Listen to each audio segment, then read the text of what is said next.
9월 16일 수요일입니다. 새벽 기도 드리십니다. 다 함께 사도신경으로 신앙 고백하시겠습니다. 나는 전능하신 아버지 하나님, 천지의 창조주를 믿습니다. 나는 그의 유일하신 아들 우리 주 예수 그리스도를 믿습니다.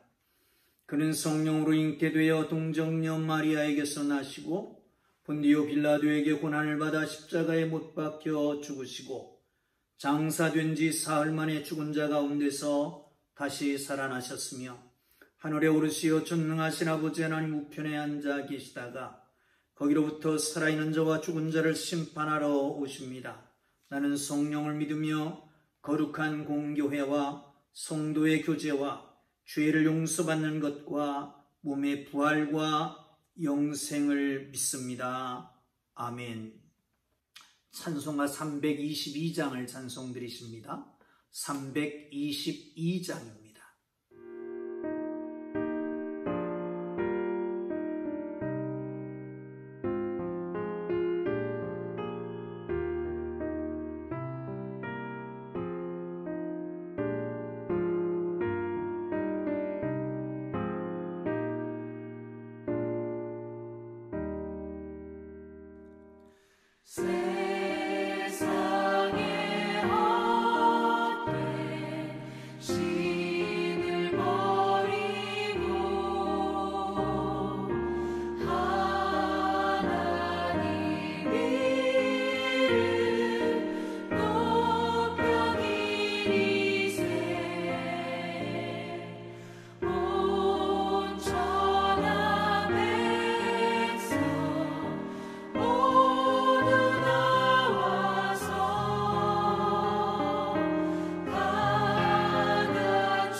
오늘 은혜 주실 기록된 하나님 말씀 에레미야 32장 16절에서 35절까지 말씀입니다. 에레미야 32장 16절에서 35절까지 말씀입니다. 그 중에 23절까지만 읽겠습니다. 16절에서 23절까지입니다. 다 함께 읽습니다. 내가 매매 증서를 느리아의 아들 바룩에게 넘겨준 뒤에 여호와께 기도하여 이르되 슬프도소이다. 주 여호와여, 주께서 큰 능력과 펴신 팔로 천지를 지으셨사오니 주에게는 할 수 없는 일이 없으시니이다. 주는 은혜를 천만인에게 베푸시며 아버지의 죄악을 그 후손의 품에 갚으시오니 크고 능력 있으신 하나님이시요 이름은 만군의 여호와시니이다. 주는 책략에 크시며 하시는 일에 능하시며 인류의 모든 길을 주목하시며 그의 길과 그의 행위의 열매대로 보응하시나이다. 주께서 애굽 땅에서 표적과 기사를 행하셨고 오늘까지도 이스라엘과 인류 가운데 그와 같이 행하사 주의 이름을 오늘과 같이 되게 하셨나이다. 주께서 표적과 기사와 강한 손과 펴신 팔과 큰 두려움으로 주의 백성 이스라엘을 애굽 땅에서 인도하여 내시고 그들에게 주시기로 그 조상들에게 맹세하신 바 젖과 꿀이 흐르는 땅을 그들에게 주셨으므로 그들이 들어가서 이를 차지하였거늘 주의 목소리를 순종하지 아니하며 주의 율법에 행하지 아니하며 무릇 주께서 행하라 명하신 일을 행하지 아니하였으므로 주께서 이 모든 재앙을 그들에게 내리셨나이다. 아멘. 할렐루야. 여러분, 배은망덕이라고 하는 말 아시죠?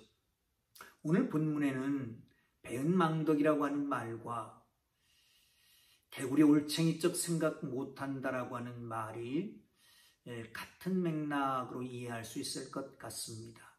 은혜를 원수로 갚는 것입니다.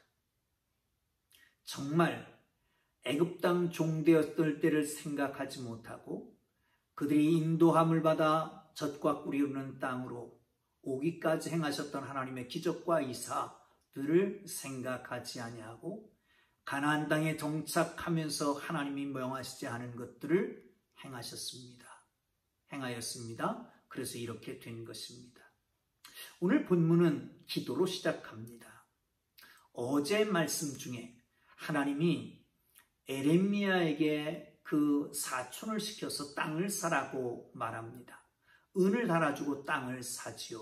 그리고 바룩에게 그 땅의 문서를 맡겨서 질그릇에다가 보관하게 됩니다. 사실 알지 못했습니다. 왜 그러는지. 지금은 저기 돌아와서 있습니다. 그리고 곧 함락되겠다라고 하나님 말씀하셨습니다. 그렇지 않으면 칼이나 기근이나 재앙으로 망할 것이라고 합니다. 그런데 그 상황에서 땅을 사라고 하는 거지요. 이해할 수가 없습니다. 어제 말씀 중에 그런 말씀을 드렸습니다. 순서가 중요하다. 이해하려고 하지 말고 명령하셨기 때문에 말씀에 먼저 순종하는 것이 순서다 라고 하는 것입니다. 사랑하는 성도 여러분, 그리고 난 다음에 어떻게 합니까? 기도합니다. 사랑하는 성도 여러분, 하나님이 하시는 말씀에 대해서 이해하지 못했어요. 그러나 하나님의 말씀이기 때문에 순종했습니다. 그리고 해야 될 일이 있습니다. 기도하는 것입니다. 사랑하는 성도 여러분, 우리가 이 땅에 살아가면서 이해하지 못할 일들이 다가오잖아요.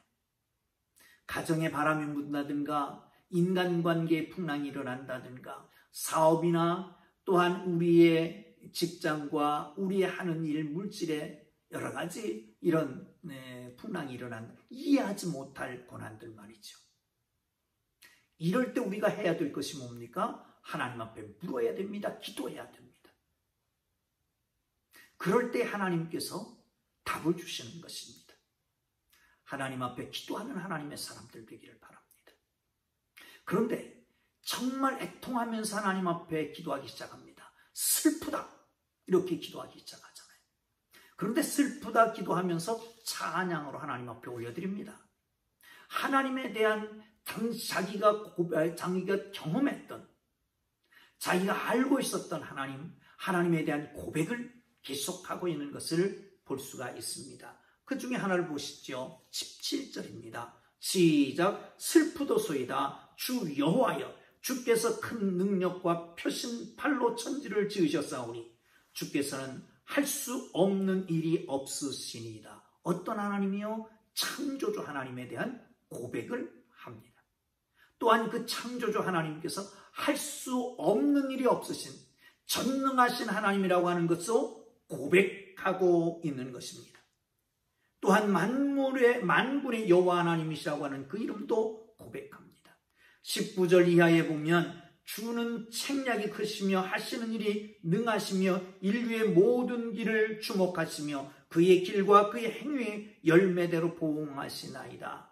사랑하는 성도 여러분, 역사의 주인이시다 라고 하는 것 뿐만 아니라 창조주, 심판주, 공의의 하나님이라고 하는 고백을 하고 있는 것을 봅니다. 사랑하는 성도 여러분, 왜 이렇게 하나님에 대한 나열을 할까요? 답답하기 때문에, 컬컬하기 때문에, 자기의 명령하신 그 명령의 뜻을 알지 못하기 때문에 그렇습니다. 또한 나아가서 지금 현실의 아픔 때문에 하나님께서 어떻게 일하시는가를 보기 위해서일 것입니다. 그런가 하면 고백을 하는 것입니다. 이 하나님께서 하실 것이라는 거죠. 사랑하는 성도 여러분, 이렇게 하나님 앞에 고백하면서 기도하면서 부르짖으면서 하나님께서 열어놓으시는 것을 봅니다. 못하실 일이 없다라고 하시는 그 하나님은 또한 여기 책략의 크신 하나님이시라고 하는 것은 계획이지 않습니까? 하나님은 구원 계획을 가지고 있습니다. 사랑하는 성도 여러분, 그 모세 오경 속에서 하나님께서 하시는 말씀, 모세를 통해서 하시는 말씀은 무엇일까요?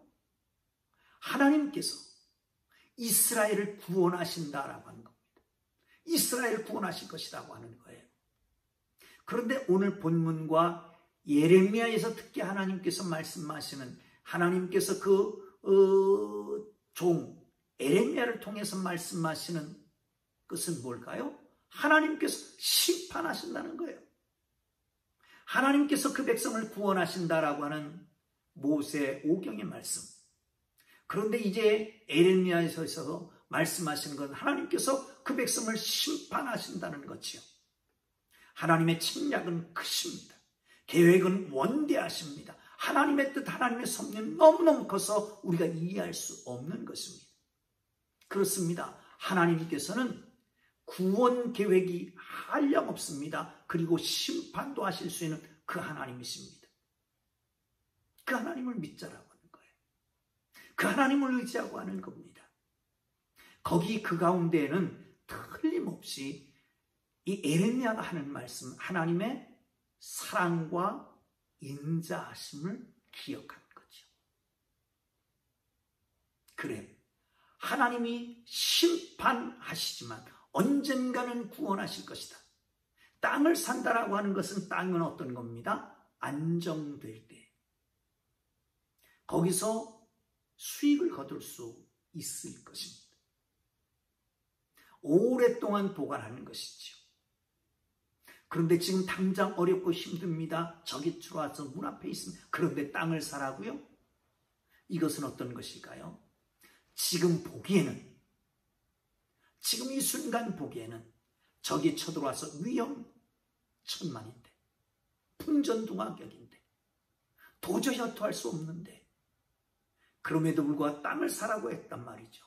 이것은 하나님께서 긴 안목으로 보면, 거시적 눈으로 보면 틀림없이 하나님이 회복하신다, 구원하신다라고 하는 것을 전제하기 때문에 땅을 사라고 하신 거잖아요. 사랑하는 성도 여러분, 그렇습니다. 하나님의 시각으로 볼 수 있는 하나님의 사람들이 되기를 주님의 이름으로 축복합니다. 또 한 가지 짚고 가야 될 것입니다. 하나님께서 애굽에서 이끌어내셨습니다. 그리고 이제 가나안 땅에 정착하게 하셨습니다. 그런데 다시 바벨론으로 붙잡혀 가게 된다는 거예요. 우리가 착각하지 말아야 될 것 가운데 하나, 내게 주신 모든 것을 영원히 내 것이다 라고 하는 착각 속에서 벗어나야 합니다. 하나님이 주신 축복인데 그것을 내게 영원히 주신 것인데 이거 영원한 것이다 착각하지 말고요. 하나님께서 앗아가실 수 있다라고 하는 걸 기억하고 지금 선자리에서 최선을 다해야 할 것입니다. 그러면 그 전능하신 하나님께서, 창조주 하나님께서, 역사를 주관하신 하나님께서, 책량이 너무너무 크신 하나님께서, 만군의 여호와 하나님께서 지금 이렇게 고난당하게 하시는 이유는 뭘까? 바벨론을 들어서 사용해서 책망하시는, 심판하시는 이유는 뭘까요? 그들이 범죄했기 때문이라는 겁니다. 그래서 범죄한 그들을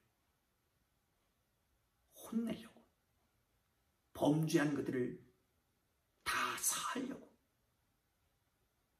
그래서 하나님께서 특단의 조치를 취하게 되시는 것이죠. 자, 성경 한번 더 보겠습니다. 27절입니다. 시작. 나는 여호와요 모든 육체의 하나님이라. 내가 할 수 없는 일이 있겠느냐. 나는 여호와라. 모든 육체의 하나님이다. 내가 할 수 있는 일이 없느냐? 없겠느냐? 할 수 없는 일이 있겠느냐? 모든 걸 다 할 수 있다는 것입니다. 구원도 할 수 있고 심판도 할 수 있고. 그러나 그 가운데는 하나님의 놀라운 놓지 않는 끝까지 붙잡고 계시는 그 하나님의 놀라운 사랑이 있습니다. 그 백성을 사랑하는 거예요. 그래서 그 백성을 사랑해서 징계하고 바로 세우고 공의 하나님이 온전하게 그 백성을 축복하려고 하는 하나님의 놀라운 섭리가 거기에 있는 거지요. 자, 그러면 이스라엘 백성들의 잘못은 뭘까요? 한번 보시죠. 자, 32절에서 말하는 이스라엘의 잘못은 뭐냐? 이는 이스라엘 자손과 유다 자손이 모든 악을 행하여 내 노여움을 일으켰으므로 그들과 그들의 왕들과 그들의 고관들과 그들의 제사장들과 그의 선지자들과 유다 사람들과 예루살렘 주민들이 다 그러하였다. 뭐예요?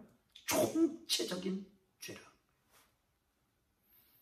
누구 하나 할 것 없이 위에서부터 아래로 모든 사람이 총체적인 죄를 졌다는 거예요. 두 번째는 33절에 보면 그들이 등을 내게로 돌리고 얼굴을 내게로 향하지 아니하며 내가 그들을 가르치되 끊임없이 가르쳤는데도 그들이 교훈을 듣지 아니하며 받지도 아니하고 계속해서 가르치는 선지자를 보내는 겁니다. 그러나 등을 돌린 채로 얼굴을 돌리지도 않고 그리고 계속 가르치는데도 무시하고 교훈을 받아들이지 않았습니다. 이게 죄였습니다. 사랑하는 성도 여러분 하나님의 말씀을 말씀으로 좀 들으면 좋겠습니다. 어제 말씀 속에는 자기 눈에 물대기 식으로 성경을 해석한다라고 하는 말을 드렸습니다. 내가 받기에 편한 것, 내게 유익한 것, 이런 것만 선택하는 거예요. 정말 진리를 알고 진리를 따라 살아가는 사람들이 되어야 하는데 여러분 어려워도 힘들어도 진리를 붙잡고 살 수 있기를 바랍니다. 자, 그 다음에 또 세 번째 죄가 있습니다. 4절에 이 34절에 보면 내 이름으로 일컫는 집에 자기들이 가증한 물건을 세워서 그 집을 더럽히며 하나님의 집 성전에다가 더러운 것을 가증한 것을 세웠다는 겁니다. 여러분, 솔로몬 말기에 예루살렘 성전에 1000개의 우상이 있었다라고 하는 것을 전해지고 있습니다. 왜냐? 솔로몬이 처첩을 1000이나 거느리고 있었잖아요. 그러니까 각국에서 자기네 나라에 섬기는 신들을 다 가지고 들어오는 거죠. 하나님의 성전에서 자기의 우상을 만드는 겁니다. 자기들 스스로가 만들어 놓고 말도 하지 못하는데 거기다 절하고 분양합니다. 사랑하는 성도 여러분, 내 욕심에 따라, 내 정욕 탐욕에 따라서 만들어 놓는 거예요. 여러분, 보이는 우상을 만들지 않을지 모르지만 내게 유익하기 위해서 내가 만들어 놓는 것은 없습니까? 보이지 않는 것이지만 여기까지라고 하는 선을 그어놓고 어느 누구도, 하나님조차도, 성경도, 교회조차도 터치하지 못하도록, 거기만 들어오면 쌍심지를 크고 그리고 대항하는, 분노를 하라는 그런 거 없습니까? 이것 무너져야 됩니다. 그리고 또한 흰놈의 아들의 골짜기에서 바알의 신전을 만들어 놓고 몰렉 앞으로 아들, 딸들 지나게 만듭니다. 몰렉에게 인신공양을 했다는 거예요. 이런 악하고 추악한 죄를 진 거죠. 그러기에 하나님께서 바벨론을 징계하고 때가 되면 다시 회복할 것이다 라고 하는 것을 말씀해 주기 위해서 에레미야에게 나팔을 사라고 한 것입니다. 말씀을 정리합니다. 여러분, 보는 대로 따라갑니다. 무엇을 보시고 삽니까? 하나님 바라보고 말씀 보고 주님 안에 거하고 주님께 나아가는 하나님의 사람들 되기를 주님의 이름으로 축복합니다. 기도합니다. 사랑하는 성도 여러분, 기도할 때 한 1분 정도 여러분 기도하면 좋겠습니다. 나라 민족을 위해서, 이 시기에 안타까운 이 코로나 바이러스를 위해서, 거기에 종사하는 관계부처, 의료인들, 또한 연구진들을 위해서 지치지 않도록, 그리고 나아가서 사회 전반의 경제적인 문제의 회복을 위해서 교회들이 정말 이 시대에 사명을 갖고 하나님의 거룩한 일을 잘 감당할 수 있기 위해서 기도하면 좋겠습니다. 하나님 아버지 감사합니다. 우리라 하십니다. 말씀 속에 거하고 이해되지 않을지라도 순종하고 하나님 앞에 기도하는 삶이 되도록 축복해 주옵시고, 이 시대 이해되지 않는 코로나 문제, 하나님, 그러나 여기에도 하나님의 거룩한 책략이 있는 줄 믿사오니 하나님이여 이 관계 모든 자들에게 지치지 않도록 축복해 주옵소서. 치료제가 개발되고 백신이 개발되게 하시고, 아버지 하나님 간절히 주님 원하오니 교회들에 위축되지 않게 하시며 사회 전반이 코로나 블루로 인해서 자살률이 높아지는데 하나님 정말 이 시대를 깨워갈 수 있는 성도들 되도록 도와주시기를 원합니다. 오 주님, 영광 받으시옵소서. 예수님 이름으로 기도합니다. 아멘.